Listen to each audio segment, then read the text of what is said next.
How will Lesnar's return affect the Universal title picture?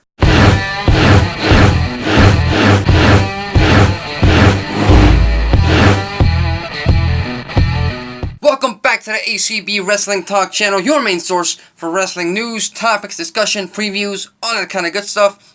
I am your host, Alexis Correo, and tonight, you all know this, it's Monday night, it's Raw, but we also have a lot of fallout to deal with from Hell in a Cell last night, and considering the fact that Brock Lesnar made his big return last night at Hell in a Cell, he busted the cell door open and put Reigns and Strowman down, and they could not get up, and the match ended in a no contest.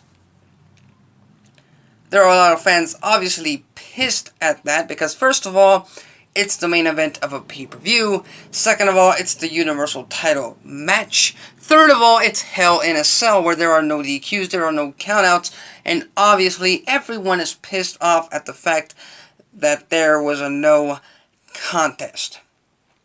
Here's the thing that we need to ask ourselves. Was it a good idea to end the pay-per-view with a no contest in the way that it happened? And to that I say, no. Obviously, it was not a good idea to end the pay-per-view on that note. Simply because it's a pay-per-view. It's Hell in a Cell. You have to have a definitive winner.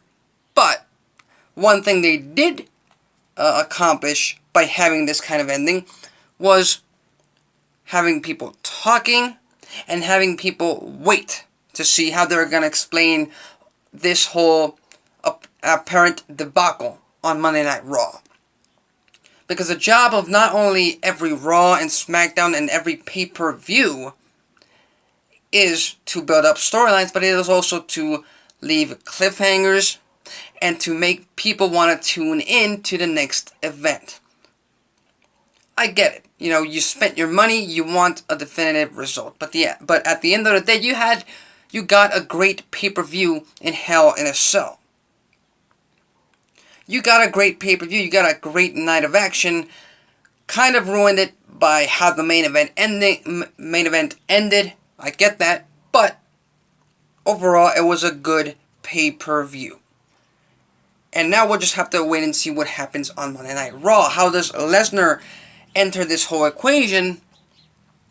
Well, if you remember a few months ago, right after SummerSlam, Lesnar asked for his rematch at Hell in a Cell. It was denied by then Raw General Manager Kurt Angle. And so this appears to be his vendetta. This appears to be his vengeance. He didn't get his Universal title rematch at Hell in a Cell, so he breaks into the cell and ruins the match, ruins the main event. Obviously, they want to make him the spoiler. They want to make him the big bad heel. They want people to boo Lesnar. Why? Because they wanted to protect their champion, Reigns, the babyface, and because they wanted to protect Braun Strowman, the apparent heel in this feud, but also a monster heel that they cannot slow down as much as they would most likely would have if he had lost clean to Reigns, which would have happened had Lesnar not appeared and broken down the entire main event. So we'll just have to wait and see how that all plays out on tonight's Monday Night Raw. And we may be building up to a triple threat match between Lesnar, Strowman, and Reigns for the Universal title. In a topic not related to Hell in a Cell, and a topic that I'm pretty much not interested in, because yes, their segments on Raw have been entertaining, they have been full of nostalgia, and yes, you get excited when they come out, their entrances, specifically the Deadman, but at the end of it all, they're building up to a glorified house show disguised as a WWE Network special. The match isn't going to be special at all, it's going to be a very sad match. That's what I think. So the Deadman is going to return to Raw, and he's going to have an answer for Triple H, and it's going to be entertaining, and that's about it.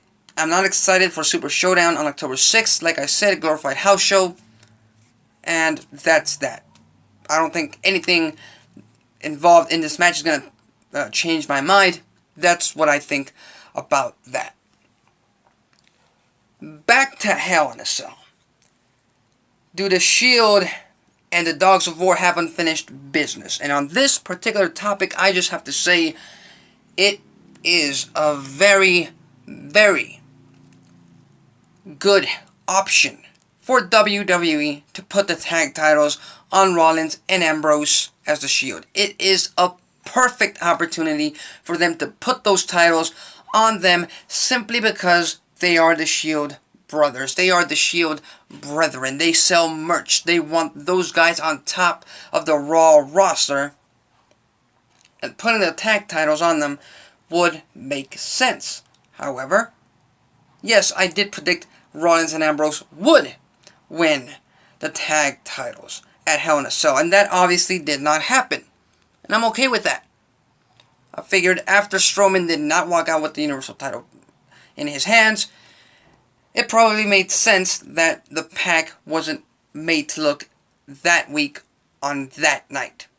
So it makes sense right then and there. But I still believe the Shield, Ambrose Rollins, will one day, very soon, be Raw Tag Team Champions. So they do have unfinished business. And finally, can anyone hang with Ronda Rousey? Can anyone compete with Ronda Rousey, threaten her title reign in the Raw Women's Division? And about 2 months ago, maybe even less, I would have said, hell no. Ronda Rousey has been built up as the baddest woman on the planet. She has been built up as this unstoppable superstar that just, is very threatening to the entire Raw Women's Division. Nobody wants to face her because of who she is and what she can do in that ring. She can snap your arm like that. But then again, building up to Hell in a Cell, we got this whole working on the ribs storyline by Alexa Bliss. We got this whole making Ronda Rousey appear vulnerable. And guess what? It worked.